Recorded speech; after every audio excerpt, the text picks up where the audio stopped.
So ఈ Singareni colonies సంబంధించి ఒక సమగ్రమైనటువంటి ప్రణాళికలు తయారు చేసుకుంటూ ముందుకు పోతూ ఉన్నాం.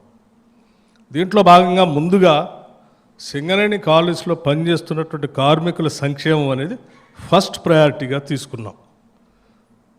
ఆ ఫస్ట్ ప్రయారిటీ ఎందుకు తీసుకున్నాం అంటే వీళ్ళందరూ బాగుంటేనే రేపొద్దున ఈ సంస్థ బాగుంటుంది.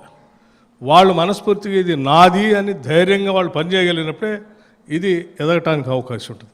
అందుకోసమే వెల్ఫేర్ అనే దాన్ని టాప్ ప్రయారిటీగా తీసుకొని ఈ దేశంలో ఎక్కడా లేనట్టుగా కార్మికులందరి కోసం ప్రమాదవశాత్తు ఎవరికైనా ఏదైనా సంభవిస్తే ₹1 కోటి ఆ కార్మికుల కుటుంబానికి నేరుగా వచ్చేటట్టుగా ఇన్సూరెన్స్ చేసినటువంటి ఒక మహత్తరమైన కార్యక్రమం కేవలం సింగరేణి కాలనీస్లో మాత్రమే జరిగింది. ఈ దేశంలో ఎక్కడా జరగలేదు.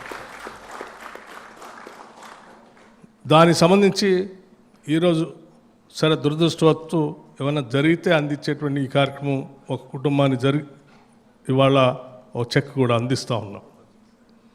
అట్లాగే ₹1 కోటి కాదు ఇంకా కొద్దిగా పెంచితే బాగుంటుందని బ్యాంకర్స్ అందరితో మాట్లాడి ₹1,25,00,000కి ఈరోజు ఎంఓయూ కూడా చేస్తూ ఉన్నాం.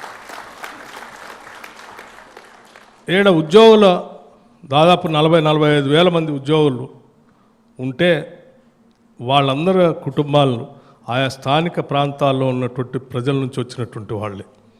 సో ఆ కుటుంబాలను నిలబెట్టడం కోసం తీసుకున్న ఈ కార్యక్రమంలో భాగంగా ఉద్యోగాలను రిక్రూట్మెంట్ చేసుకుంటూ సింగరేణి కేవలం ఒక మన రాష్ట్రానికే పరిమితం అయ్యేటట్టుగా కాకుండా ఇతర రాష్ట్రాల్లో కూడా ఎక్కడెక్కడైతే కోల్ మైన్స్ అందుబాటులో ఉన్నాయో ఆయా రాష్ట్రాల్లో కూడా విస్తరణ చేసి దీన్ని ఒక బలమైనటువంటి ఆర్థిక శక్తి కలిగినటువంటి వ్యవస్థగా మార్చాలనేదే రాష్ట్ర ప్రభుత్వం యొక్క ఆలోచన.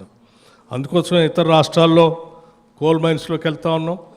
అట్లాగే మైనింగ్ ఎక్స్పర్టైజ్ ఉన్నటువంటి మన వ్యవస్థని ఈ రాష్ట్ర ప్రభుత్వం శక్తివంతంగా మనకు అనుకూలంగా ఎందుకు మలుచుకోకూడదు అనేటువంటి ఆలోచన కూడా చేస్తూ ఉంది. అందులో భాగంగానే ముఖ్యమంత్రి గారు మంత్రిమండలి అందరూ ఆలోచన చేసి మనం భవిష్యత్తులో ప్రపంచవ్యాప్తంగా ఇవాళ సింగరేణి సంబంధించి చేస్తున్నటువంటి కోల్ మైన్స్ సంబంధించి థర్మల్ పవర్ స్టేషన్స్ పైన ఈ పొల్యూషన్ని కంట్రోల్ చేయాలనేటువంటి ఆలోచనతో గ్రీన్ ఎనర్జీకి వెళ్ళిపోతూ ఉన్నాయి. సరే భవిష్యత్తులో ఈ కోల్ బర్నింగ్ అనేది తగ్గిపోతే మరి ఈ సింగరేణి భవిష్యత్తు ఏంటి అనేటువంటి ఆలోచన కూడా వారు చేశారు. మంత్రిమండలి మొత్తం ఆలోచన చేసి ఒక కంక్లూజన్కి వచ్చింది. సరే భవిష్యత్తు ప్రపంచం మారుతున్నటువంటి పరిస్థితుల్లో గ్లోబలైజేషన్ వీటన్నిటిలో దృష్టిలో పెట్టుకొని మారుతున్న పరిస్థితులకు అనుగుణంగా మనం కూడా అప్డేట్ కాకపోతే గతంలో అనేక సంస్థలు అప్డేట్ కాకపోతే మూసిపోయినాయి. అంబాసిడర్ కార్ లాంటివన్నీ కూడా దేశంలో ఒక పెద్ద చరిత్ర సృష్టించిన సంస్థలన్నీ మూసివేయబడ్డాయి.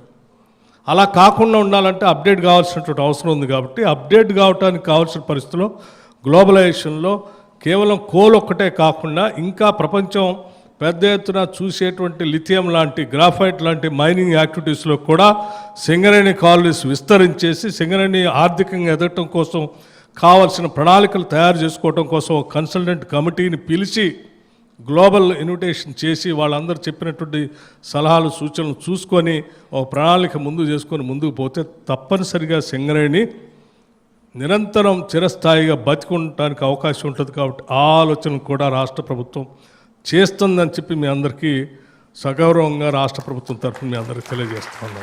అందుకే ఇప్పటికే ఒక కన్సల్టెంట్స్ని కూడా అపాయింట్ చేశాం. ప్రపంచవ్యాప్తంగా గవర్నమెంట్ టు గవర్నమెంట్ చేయడానికి అవకాశం ఎక్కడెక్కడ ఉంటే అటువంటి లిథియం లాంటి గ్రాఫైట్ లాంటి లేకపోతే మిగతా మినరల్స్ మనకు ఎక్స్పర్టైజ్ ఉంది కాబట్టి లాభాలు చేయడానికి అవకాశం ఉన్నట్టు అన్నింటినీ అందిపుచ్చుకోవాలనే ఆలోచనతో ముందుకు పోయేటువంటి కార్యక్రమాన్ని ఈరోజు ప్రణాళిక తయారు చేసుకుంటూ పోతూ ఉన్నాం. ఈ క్రమంలో సింగరేణి కార్మికులందరికీ మేము ఒకటే చెప్తా ఉన్నాం. యాజమాన్యం అంటే బోర్డు వరకు ఉన్నటువంటి వాళ్ళ మిత్రులందరికీ కూడా నేను ఒకటే విజ్ఞప్తి చేస్తున్నాం. మేము చేసే ప్రతి పని సింగరేణి సంస్థలో పనిచేసేటువంటి ఉద్యోగస్తుల సంక్షేమంతో పాటు వాళ్ళ పిల్లల భవిష్యత్ తరాలు కూడా ఆలోచన పెట్టుకొని చేస్తూ ఉన్నాం. అట్లాగే రాష్ట్ర ప్రభుత్వ ప్రయోజనాలను కూడా ఇది అందరు ప్రజల సంస్థ కాబట్టి ప్రజలందరికీ భవిష్యత్తులో ఇది బతికుండి నిలబడితేనే రాష్ట్రానికి ఉపయోగం కాబట్టి దానికి సంబంధించి ప్రణాళికలు కూడా తయారు చేస్తున్నాం. దాంతోపాటు సింగరేణి కాలనీస్లో ఉన్నటువంటి ప్రతి శాసనసభ నియోజకవర్గంలో ముఖ్యమంత్రి గారి ఆధ్వర్యంలో ఉన్నటువంటి ఎడ్యుకేషన్ డిపార్ట్మెంట్ నుంచి యంగ్ ఇండియా ఇంటిగ్రేటెడ్ రెసిడెన్షియల్ స్కూల్స్ని ఒక్కొక్క కాన్స్టిట్యున్సీలో 200 కోట్ల రూపాయలు తగ్గకుండా ఇంటర్నేషనల్ స్టాండర్డ్స్లో ఉండేటువంటి స్కూల్స్ని ఆయా నియోజకవర్గాల్లో కూడా ఏర్పాటు చేసే కార్యక్రమాన్ని చేపట్టబోతూ ఉన్నాం. వైద్యానికి సంబంధించి ముందు చూపుతూ వెళ్తూ ఉన్నాం. అట్లాగే ఆయా ప్రాంతాల్లో ఉన్నటువంటి ఆ పొల్యూషన్ కంట్రోల్ చేయడానికి కావాల్సినటువంటి కార్యక్రమాలను కూడా చేసుకుంటూ పోతూ ఉన్నాం. మీ ప్రాంతాల్లో నిరుపయోగంగా ఉన్నటువంటి ప్రాంతాన్ని గ్రీన్ ఎనర్జీకి ఎక్కడెక్కడైతే అవకాశం ఉంటుందో సోలార్ కానీ, ఫ్లోటింగ్ సోలార్ కానీ, లేకపోతే పంప్ స్టోరేజ్ కానీ పనికొచ్చేటువంటి ఆస్తులన్నింటినీ కూడా ఉపయోగించి ఎనర్జీని అంటే ఎలక్ట్రిసిటీ ఉత్పత్తి సంబంధించి కూడా సింగరేణి కాలనీస్ అందులో ప్రవేశించి భవిష్యత్తులో ఈ సంస్థ నిలబడటానికి కావాల్సిన ఆర్థిక పరిస్థితులు కూడా పరిపుష్టం చేయడం కోసం ప్రయత్నం చేస్తూ ఉన్నాం. ఈ చేసేటువంటి ప్రయత్నం మొత్తానికి మీ అందరి ఆశీస్సులు, సహకారం, సంపూర్ణమైనటువంటి సమర్థత కావాలని చెప్పి మీ అందరినీ